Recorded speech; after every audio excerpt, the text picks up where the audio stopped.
Kembali di Breaking News, Saudara. Kepala Basarnas Marsikal Madya Muhammad Syafi'i menyatakan bangunan Ponpes Al-Qozidi yang ambruk pada Senin lalu terdiri dari 3 lantai, di mana atap paling atas masih dalam proses pembangunan.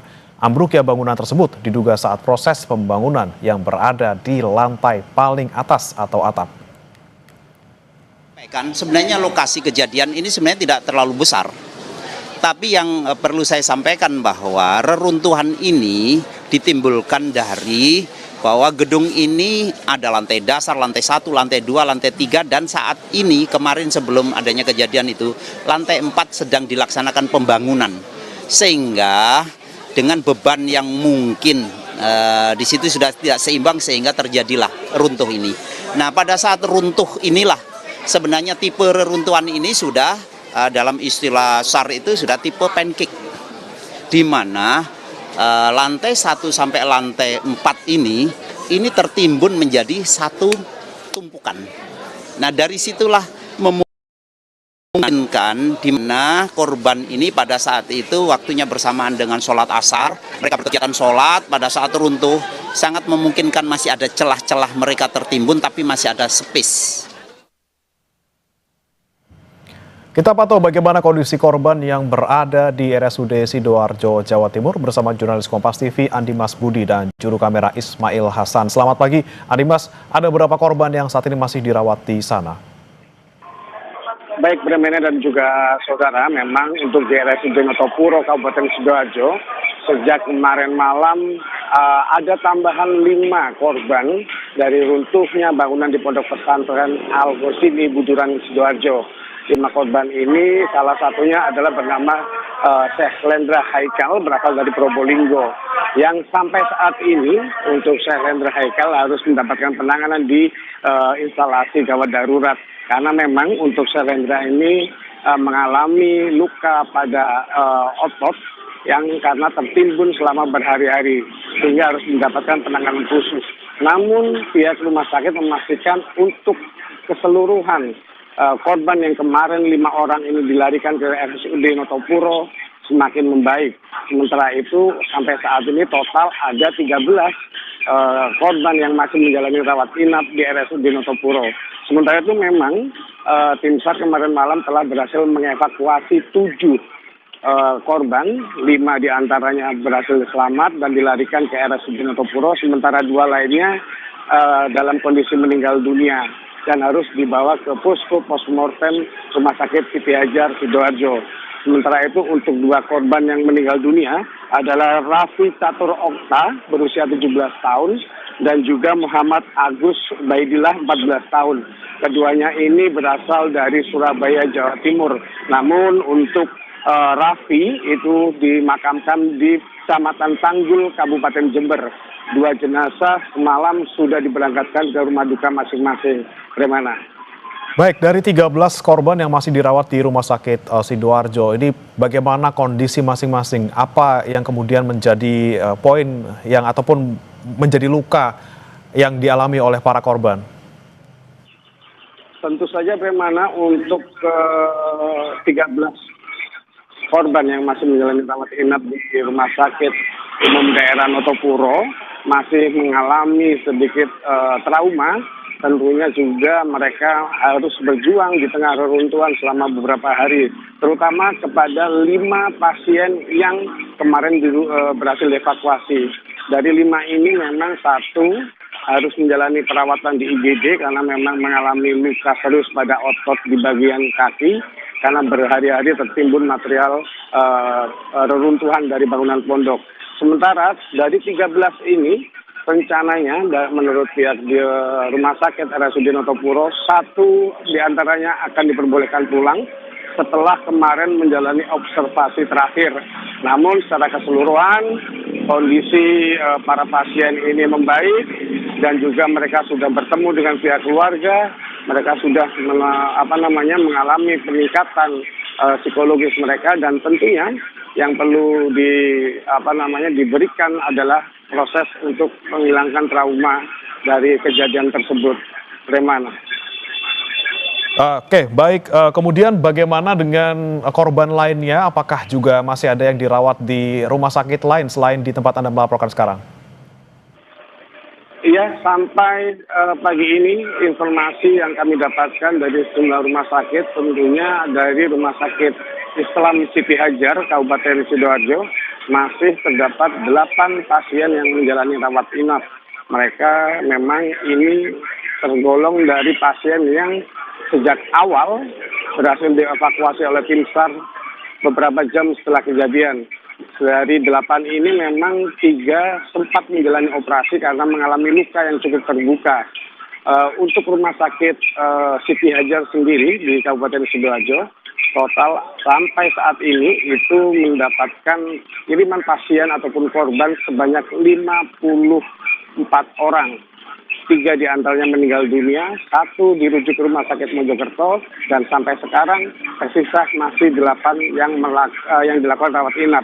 Sementara untuk di RSUD Notopuro tempat kami melaporkan, ini total ada 45 pasien yang sudah dirawat dan sampai detik ini tersisa 13 yang masih menjalani rawat inap. Bagaimana? Baik, Adimas, sampai hari ini mungkin dan juga kemarin, apakah sudah ada otoritas yang datang ke sana, paling tidak untuk menjenguk maupun memberikan pernyataan terkait dengan korban luka-luka maupun meninggal dunia akibat insiden ini? Iya, seperti kita ketahui memang pada hari Rabu kemarin, Menteri Sosial Saifullah Yusuf telah berkunjung ke Rumah Sakit Umum Daerah Notopuro, Kabupaten Sidoarjo untuk menjenguk para korban. Mensos memastikan ada sedikit bantuan terhadap para korban. Sementara itu rencananya, dari informasi yang kami terima, Menko PMK hari ini juga akan melakukan kunjungan untuk meninjau para korban, terutama di rumah sakit, baik itu di Rumah Sakit Siti Hajar Kabupaten Sidoarjo maupun di RSUD Notopuro. Baik, Andi Mas tadi ada sebutkan bahwa memang 13 korban yang dirawat di Rumah Sakit Umum Daerah Sidoarjo ini rata-rata dalam kondisi stabil, tapi bagaimana dengan kondisi psikologis mereka sejauh ini? Apakah kemudian mendesak untuk memang dilakukan pendampingan psikologis atau seperti apa? Betul sekali, bagaimana untuk kondisi psikologis ini yang menjadi penanganan lanjutan dari pihak terkait, karena memang kondisi para pasien ini berhari-hari ataupun selama ini mengalami musibah yang begitu besar. Mereka terus bertahan hingga mereka, namun sampai saat ini dari informasi yang tadi kami berbincang dengan salah satu orang tua ataupun keluarga korban, menyampaikan salah satu pasien ataupun salah satu korban ini sempat mengigau saat tidur malam. Mereka berteriak-teriak seperti masih ketakutan. Nah, hal inilah yang nantinya akan dilakukan tindak lanjut untuk pendampingan psikologis. Bagaimana? Ya, Andi Mas, yang kita soroti juga terkait dengan korban-korban selamat yang masih dirawat, tentunya mereka harus berjuang untuk bertahan hidup selama beberapa hari sebelum akhirnya bisa diselamatkan oleh tim penyelamat. Bagaimana kemudian asesmen ataupun pernyataan dari pihak rumah sakit terkait kondisi tubuh mereka yang mungkin kekurangan nutrisi selama mereka menunggu proses penyelamatan? Bagaimana hal itulah yang kemarin beberapa hari langsung dilakukan penanganan pertama oleh pihak rumah sakit, pemberian nutrisi, penutupan luka kepada para korban. Karena mereka ini, para korban sebagian besar rata-rata terus selama ini berjuang di tengah reruntuhan bangunan pondok pesantren. Namun setelah diberikan itu secara bertahap, secara konsisten, sampai saat ini akhirnya mereka bisa kembali pulih secara perlahan. Kondisinya semakin membaik dan sudah ada peningkatan kondisi mental para korban yang ada di rumah sakit umum daerah ini. Bagaimana? Baik, Andi Mas, dari 13 korban yang ada di sana saat ini, ada berapa yang kemudian mengalami patah tulang ataupun cedera lainnya akibat tertimpa runtuhan bangunan? Untuk di RSUD Notopuro ini memang hanya ada 1 menurut Direktur RSUD Notopuro yang kemarin harus diamputasi karena memang proses evakuasi yang begitu sulit dan petugas tim SAR akhirnya harus melakukan amputasi di bagian tangan. Namun saat dirujuk ke sini kondisinya terus membaik. Dan sebagian besar memang rata-rata untuk kondisi para pasien dari 13 ini mengalami luka-luka di bagian jari, tangan maupun kaki mereka. Namun untuk itu semua sekarang mulai tertutupi karena sudah mulai membaik. Bagaimana? Oke, Andi Mas, bagaimana kemudian persiapan Rumah Sakit Umum Daerah Sidoarjo untuk menerima korban lainnya yang mungkin hari ini masih bisa dievakuasi, baik selamat maupun yang sudah meninggal dunia? Dari pantauan kami yang ada di lapangan, memang untuk beberapa hari terakhir ini rumah sakit yang ada di Kabupaten Sidoarjo ini semuanya ditingkatkan kesiapsiagaannya. Para rumah sakit ini menambah sekitar 20 hingga 30% tempat tidur pasien, menambah jam kerja dokter spesialis dan juga petugas yang ada di IGD, serta juga memberikan tambahan untuk membantu para korban ini agar segera pulih. Sementara itu, dari informasi yang ada di lapangan, ketika saya berada di RSUD Notopuro maupun di Rumah Sakit Siti Hajar, informasinya adalah skema yang dilakukan petugas untuk RSUD Notopuro, Kabupaten Sidoarjo ini tempat kami melaporkan, akan menangani pasien yang dievakuasi dalam kondisi selamat. Sementara untuk Rumah Sakit Siti Hajar Kabupaten Sidoarjo itu difokuskan dalam penanganan jenazah. Artinya ketika korban ini dievakuasi dalam kondisi meninggal dunia, itu akan dilarikan ke Rumah Sakit Siti Hajar. Reman. Baik, dipisahkan penanganan antara korban yang masih bisa diselamatkan maupun yang meninggal dunia. Terima kasih Andi Mas Budi dan juga juru kamera Ismail Hasan melaporkan langsung dari Sidoarjo, Jawa Timur. Selamat bertugas kembali.